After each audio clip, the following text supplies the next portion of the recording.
Welcome to Super Nutrition Academy's Health Class with your host and registered holistic nutritionist, Uriel Kame. Tune in each week for up-to-date insights on breaking health news and best practices on how to eat for awesome health. It's time to get smarter, healthier, and regain your sanity in a world of information overload. And don't forget to join Uri at supernutritionacademy.com so you too can master your nutrition and health. Hey guys, how's it going? Uriel Kame with you back with another episode of the SNA Health Class.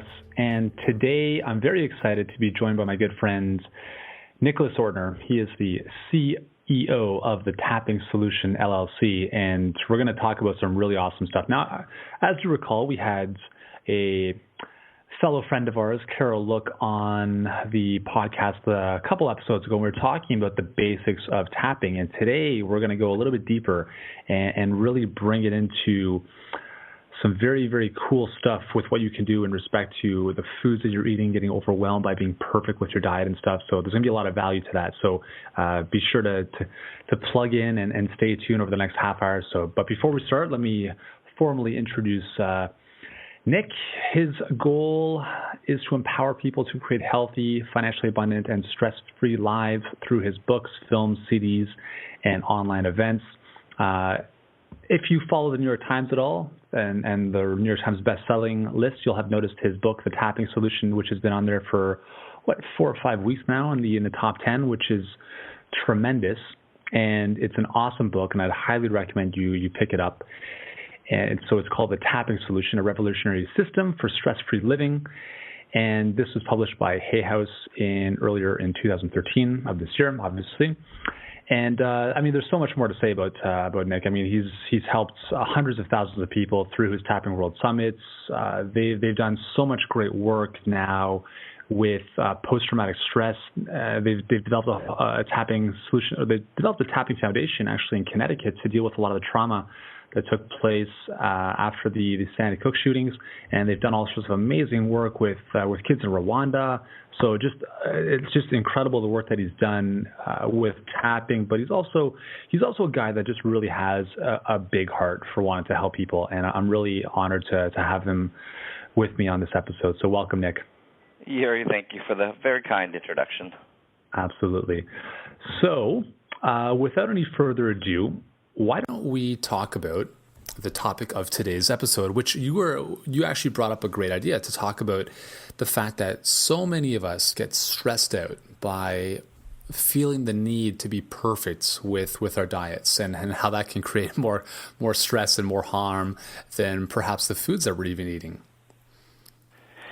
Yeah, I mean, it's, the topic of diet and nutrition and food is a hugely important one, and that's why people listening to this podcast are looking to get great cutting-edge information. And, I've been on that journey myself for the last decade, exploring, what's best for my body and how to have the most energy and have the healthiest body, all really important stuff. But the challenge is what I often see with people and where we sort of need to be aware. I don't want to say careful because careful implies more stress and more danger, right? So be more aware is the stress that we can often create in our own minds and thus in our bodies about food. When we get conflicting information and say, "Oh my gosh, I heard this here and heard that there, and now I don't know, and now I'm eating this piece of food, and I don't know if it's good or quote unquote bad for me."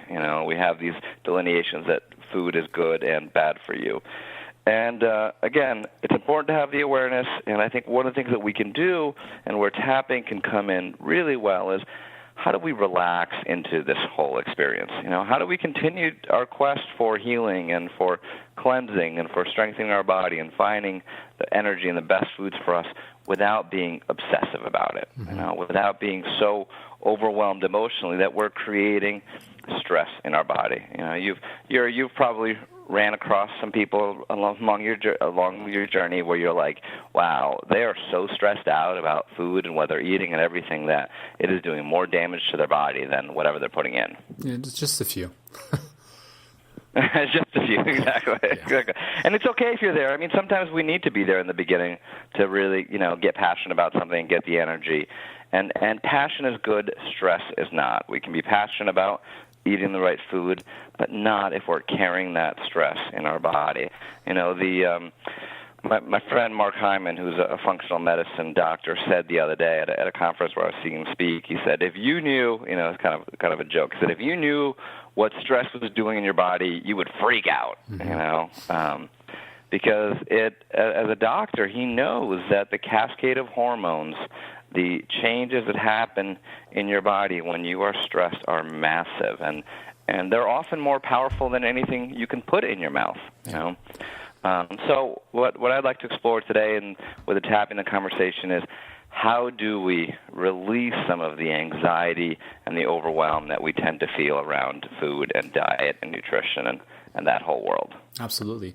Now, with like, I mean, your experience and the people that you've worked with, do you feel that most people even understand that they're stressed out? Like, do they have that body awareness where they feel they know that they're stressed, or is it something foreign to them? It's usually foreign.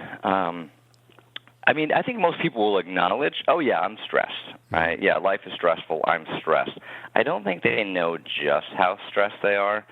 You know, one way to tell is to stop right now and, you know, take a deep breath and just relax and feel into your body. And when we do that for just a second, we start noticing the difference between how we felt 10 seconds ago when we were holding some sort of tension. A deep breath relax us a little more.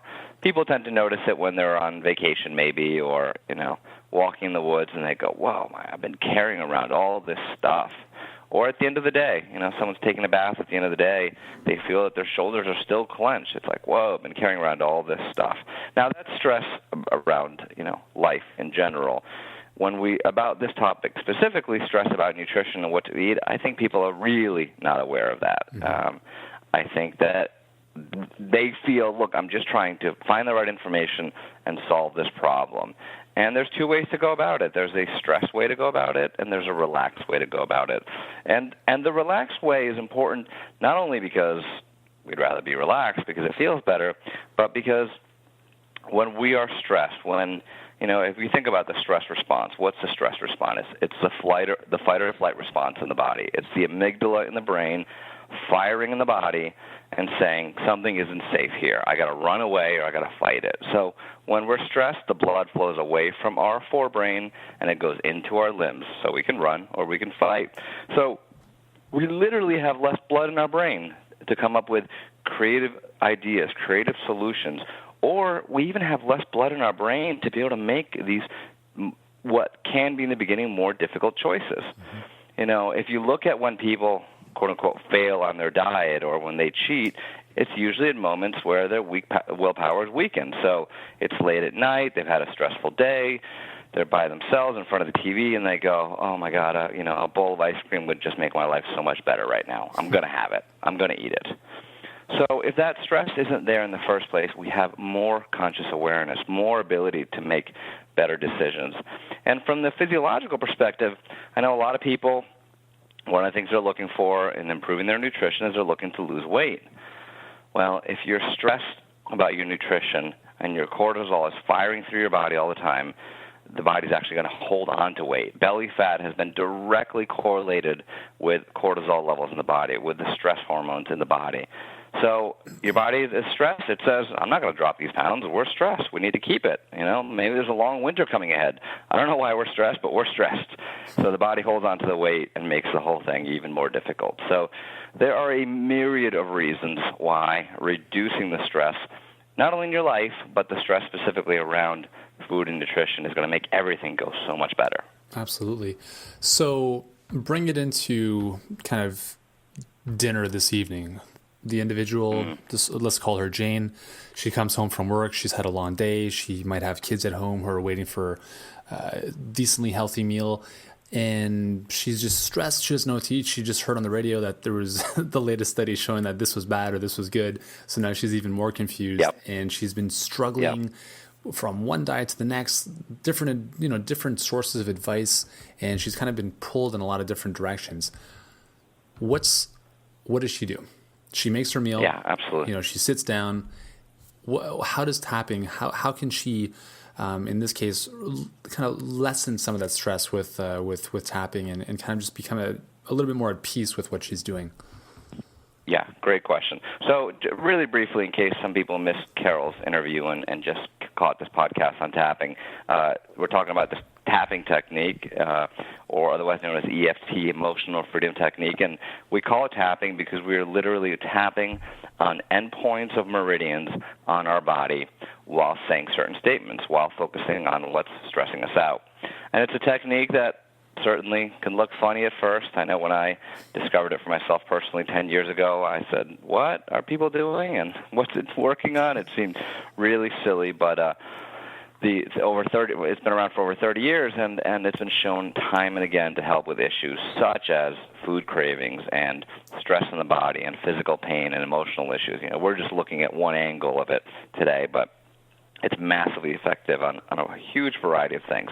And what the latest research has shown, and I'll bring it back in just a second to the question about the lady having dinner, what the latest research has shown is that when we tap on these endpoints of meridians of our body while focused on the stressful situation or thought or idea or memory, we actually send a calming signal to the amygdala in the brain. And as I mentioned before, the amygdala is that fight or flight response center in the brain. It's a part of us that says it's not safe. It's not safe to be in this situation, and again, fires all the stress hormones in the body. So dinner rolls around, she makes dinner, sitting down to eat it, and all these stress hormones are flowing through because that broccoli that she's about to eat, she heard some report about something being wrong with it and something else is going on, and her kids wanted to make this, so she had a little bit of that. This is a moment where, again, the amygdala is firing, the stress response is happening. So what she can do is take a few minutes, and, certainly the deeper you go with the tapping work and spending more time, it can be even more effective, but just taking a few minutes and going through the tapping points and focusing on statements. We tap while we say certain statements, so focusing on statements like, even though I'm totally overwhelmed by these food decisions, I deeply and completely love and accept myself. Even though I don't know if I should eat this, I don't know if I should eat that, my body's stressed, there's so much going on, I deeply and completely love and accept myself. And then going through the tapping routine, which you can learn in Carol's audio, tapping through the points in the body, focusing on the stressful statement, the stressful response, to let it go. This isn't, a lot of people ask, well, why are we focusing on the negative here? And we're just spending a few minutes acknowledging the feeling in the body, saying, this is how I feel, doing this physical process to calm the body, to calm the mind, and then letting it go. And what she will find is, even after just a few minutes of tapping, the thoughts that were dominant and strong have faded away, and that real energy, that stressful charge around it has also faded away. Mm-hmm. Yeah, that's powerful. And it's what I love about tapping is that it's not only a very conscious process, so you're kind of coming into the moments and recognizing that, but it's also a very truthful process, so you're not suppressing feelings, you're actually bringing them to surface, and you're being honest with yourself about the fact that you don't feel comfortable or you feel anxious, and I think that's probably, it's tough to say if it's just whether it's the tapping itself or the verbiage or the, I don't even know what the word is, but just kind of expressing those feelings. Yeah, I think it's a magic combo of everything that is why the results are so powerful. But I agree with you completely. It's that we tend to do a lot of repression in this society. Push these feelings down. And even within the realm of positive thinking and positive psychology, which I agree with completely. I mean, I work on being positive all day, every day. It's the way to go, right? But that doesn't mean you want to be positive to the exclusion of acknowledging a feeling and acknowledging, hey, this is where I am right now, and you know what? I'm frustrated. I thought this was going to be easier, and I'm stressed out, and I'm beating myself up for it, and something isn't working here. So let me do the tapping to calm down, to let go of these feelings of anxiety, to let go of the stress from my body. Yeah, and that's really important too, because let's say they don't acknowledge how they're feeling, and then they eat a specific food or meal that they don't think is as healthy as what it should have been, then they feel worse about the whole thing. They degrade themselves even more, and then they make even poorer food choices moving forward, and it's just this downward spiral. So absolutely, we tend to think that, you know, if we beat ourselves up enough, then we're going to finally make the right choice. You know, oh, you're an idiot for eating this food. I can't believe you did it again. You didn't go to the gym, blah, blah, blah. Doesn't work that way. And we know it because how has that self-talk worked in the past? You know, that's not the experience that moves us forward. The experience that moves us forward is actually accepting ourselves as we are. And people do have a hard time with that, though. They think, okay, if I accept myself as I am, then I'm just going to, you know, I'm going to eat poorly and I'm going to do all these things so I accept myself. I don't think that's the case at all. When we accept ourselves, when we love ourselves, that's when we take better care of our bodies. Mm-hmm. Yeah. Are there specific times throughout the day that you recommend people tap? Is it better to tap when you're maybe not as stressed out, so you can kind of develop that foundation, or you know, is it kind of like a last resort thing? No, that's a great question. And you know, let's say looking at food cravings specifically. So if someone is saying, you know, 8 o'clock at night, every night, I have to eat a bag of potato chips or ice cream or a candy bar, or 10 o'clock at night or midnight, whatever it is. The challenge is if you eat it at 10 o'clock at night and as 10 o'clock rolls around and the craving rears its ugly head and you're in that emotional state and you're like, I got to have it, it is harder to go, oh, let me bring a lot of consciousness to the situation and do some tapping right now. Mm-hmm. You know, the likely result is you're going to go, I don't care about this tapping technique. I know it can make my craving go away, but guess what? I don't want it to go away because I want this food. Right? Mm-hmm. We are consciously, emotionally dominated by that thought. So if you find that's happening to you, and that's when tapping at a different point can make a difference, you know, tapping in the afternoon or early in the morning and saying, even though I will probably want this, you know, ice cream or these chips at night, and I get stressed out, and here's what I think happens, I deeply and completely accept myself. And going through the tapping points, even running the future vision in your mind, seeing yourself, you know, having that craving, seeing how you react and what it's going to feel in your body and what comes up, and doing the tapping to reduce that intensity. That can make it so when 10 o'clock rolls around, maybe you have the craving, but instead of a level 10 out of 10, it's a level 5. And a level 5 is a heck of a lot easier to have self-control, to bring it down, to make different choices. It's when we're at that 8 or 9 or 10 level where it makes it really difficult to say, I'm going to will myself out of this, because that big rebellious part of ourselves says, no, I'm going to do this. Yeah, you know? Totally. That's actually a really good recommendation in terms of like future pacing, kind of seeing ahead of time how you'd react, because it kind of equips your brain and your body to kind of know what to expect when you're in that environment, in that situation. So that's probably that's obviously a very powerful technique for anyone to use. So it kind of combines. And for a lot of things, I mean, the future pacing can go beyond the food cravings. If you have a speech to give this weekend, and you know, Saturday night you got to give a speech at a wedding, and you're all nervous about it, don't wait until 5 minutes before to do the tapping. You know, run it in your mind's eye right now. Do the tapping. You'll feel it in your body. You'll feel the anxiety. You'll feel the stress. Go through the process right now, so then once you get there, you've diminished the anxiety or eliminated it altogether. Mm-hmm.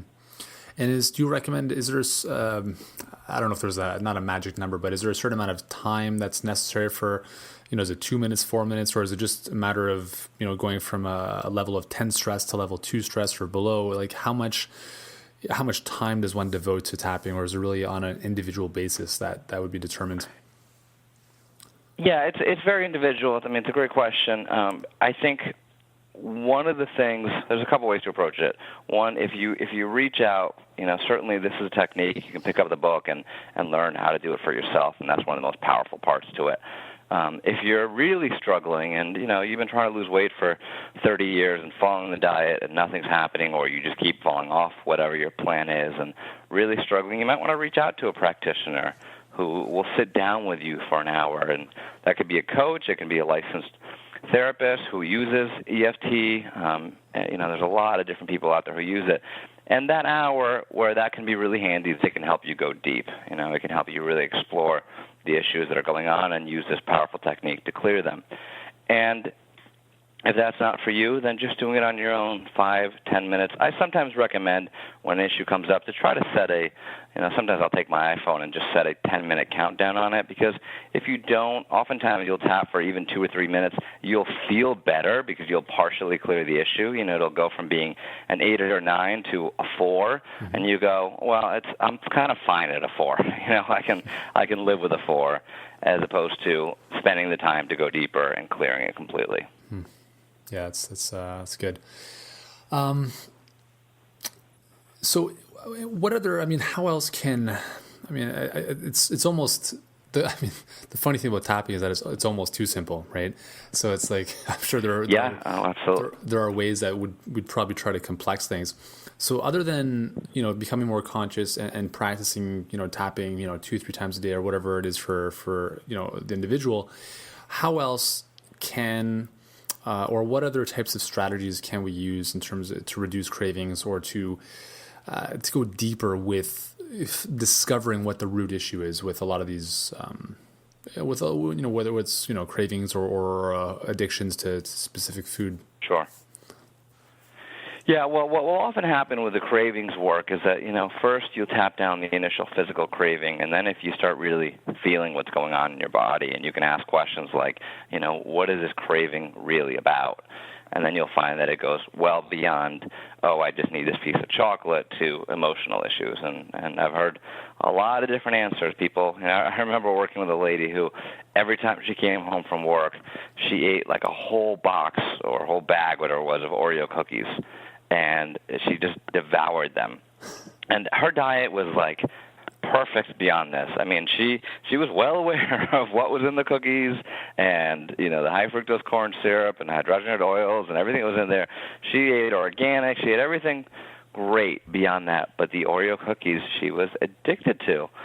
So we started tapping and talking about it, and after she visualized having the craving and tapping and bring it down, and after she brought down some of the actual craving for the Oreo cookies, and I started asking her, like, what's this really all about? She got this flash of a memory that she hadn't thought about in ages, and she said, when growing up, right after school, my sister and I, we used to have Oreo cookies all the time. And she could picture the kitchen table where she sat out and having the Oreo cookies and milk. And as she brought up that memory, it was a really happy memory. So you can see where it's going. You can see what her brain did. Happy times, carefree times in childhood. Now she has a busy life in New York City and doesn't have that carefree experience, except some part of her brain does when she's eating those Oreo cookies. So we had to de-link that craving for the Oreo cookies and then also work on strategies where she could give herself that happy time. Oftentimes for people with food, it is a time when they can reward themselves, when they feel fulfilled, when they feel relaxed. So you've got to find a way of doing that without food or with food. There's certainly ways to do that with food in healthy ways. Whether it be switching to a different brand of Oreo cookies that are healthier, or having other food, the right cup of tea, the right thing that creates that atmosphere for her that brings her happiness. Cravings and addictions, addictions oftentimes are so much more. Yes, there's emotional issues underneath it, but a lot of times they're just habits that have been so ingrained. The cup of coffee in the morning, I just love the smell of it, and I have my little routine, and it's my peaceful, quiet time. It's before the kids are up. I love it. The cigarette, I've heard from a lot of smokers who say, the one thing that smoking gives me is that I can be at the dinner table with my family. They can be driving me crazy. It's loud. It's obnoxious. And I go, I got to have my cigarette, and I get to sit outside by myself taking deep breaths and relaxing. And I love that time. So I'm going to keep smoking because I'm not willing to give up that time. So sometimes we have to come up with, identify those things and then come up with new strategies to function and be happy and serve ourselves and reduce our stress. Because at the end of the day, these addictions are happening, these cravings are happening because they work. They serve a purpose in our body. and we need to replace that end goal with a different approach. Totally. That's awesome advice. For all of our listeners, I would highly, highly recommend you grab a copy of Nick's book. Again, it's a New York Times bestseller. It's called The Tapping Solution. You can pick it up at your local bookstore. You can grab it on Amazon. You could probably grab it pretty much anywhere they have physical books. But also check out the website, thetappingsolution.com.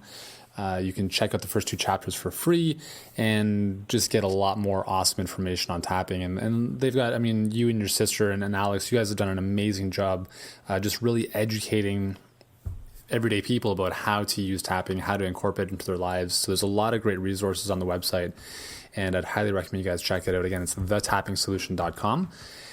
And Nick, I want to thank you again for sharing your wisdom, for spreading the message of what it is that you're spreading in terms of helping people live happier, healthier, less stress-free lives, I guess.